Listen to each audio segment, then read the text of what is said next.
Eu conheço pessoas que, por medo de sofrer determinadas situações que acontecem nos relacionamentos, elas evitam se relacionar. Sejam em amizades, sejam em relacionamentos.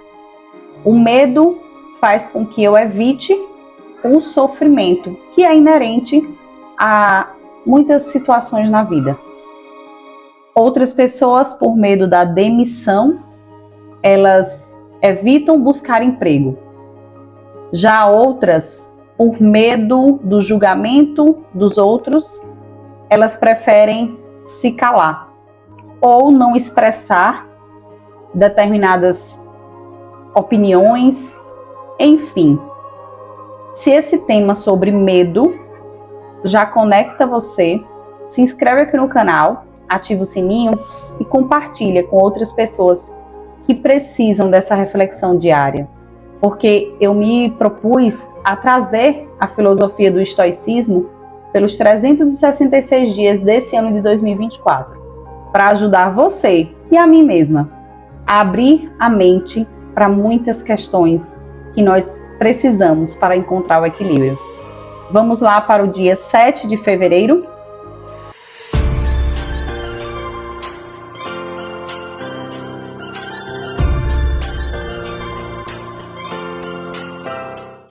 O medo é uma profecia que se autorrealiza.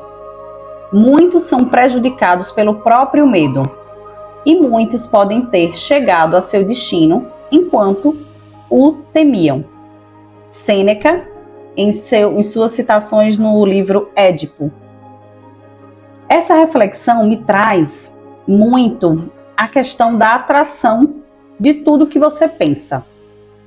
Se você já entra em um relacionamento pensando no final, no término, com certeza você vai viver situações que vão reforçar que você estava certo. Que você estava certo de que aquela pessoa ali não era para você, de que você estava certo, que todo relacionamento traz sofrimento.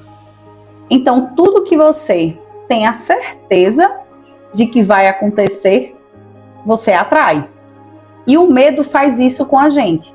Se às vezes você tem medo de tomar uma decisão, de fazer uma viagem, porque você tem medo do trânsito, porque você tem medo da estrada, você pode atrair situações que de fato vão confirmar que você estava certo mais uma vez. A sua mente, ela quer que você tenha certeza sempre do seu resultado.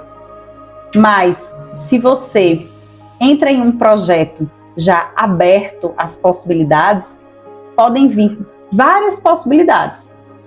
E você vai se permitir viver aquela experiência. Seja um projeto particular, seja um projeto em comunidade, com outras pessoas.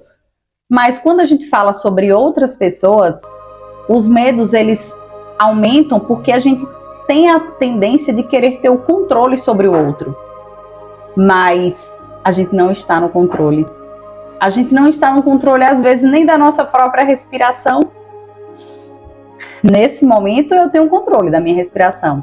Mas, no geral, a minha respiração acontece por um comando que tem no nosso cérebro, em uma região específica do nosso cérebro que comanda, que é o centro respiratório. Mas, se você permite experienciar a vida sem temer tanto, você vai alcançar os seus objetivos mesmo temendo um pouco. O medo, ele é intrínseco do ser humano. Nós temos certas inseguranças, mas se você busca olhar para os resultados, para as outras possibilidades, aquele medo ali, ele vai ficando lá no canto dele, enquanto você age conforme o bem. Não deseje o mal para você mesmo, porque o medo às vezes deseja o próprio mal para você. Eu vou terminar de ler a reflexão de hoje para que você possa se conectar um pouco mais com esse tema. Só o paranoide sobrevive. Foi uma frase famosa de Andy Grove, o ex-CEO da Intel. Talvez ela seja verdadeira, Mas também sabemos que o paranoide destrói a si mesmo mais depressa e mais espetacularmente que a qualquer inimigo.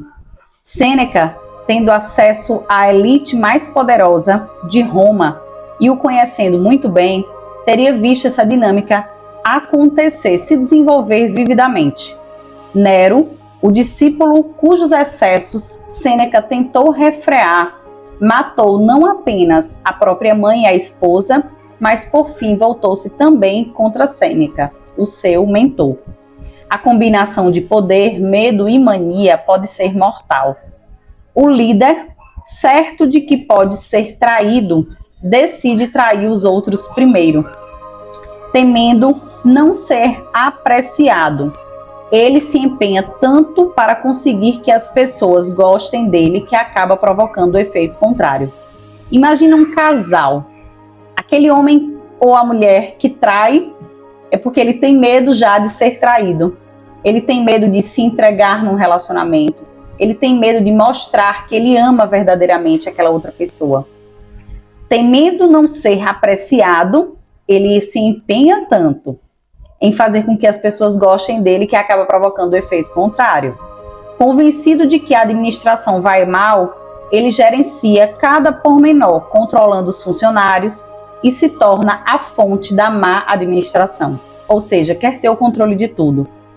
E assim por diante, acabamos por infligir cegamente a nós mesmos coisas que tememos ou que nos apavoramos.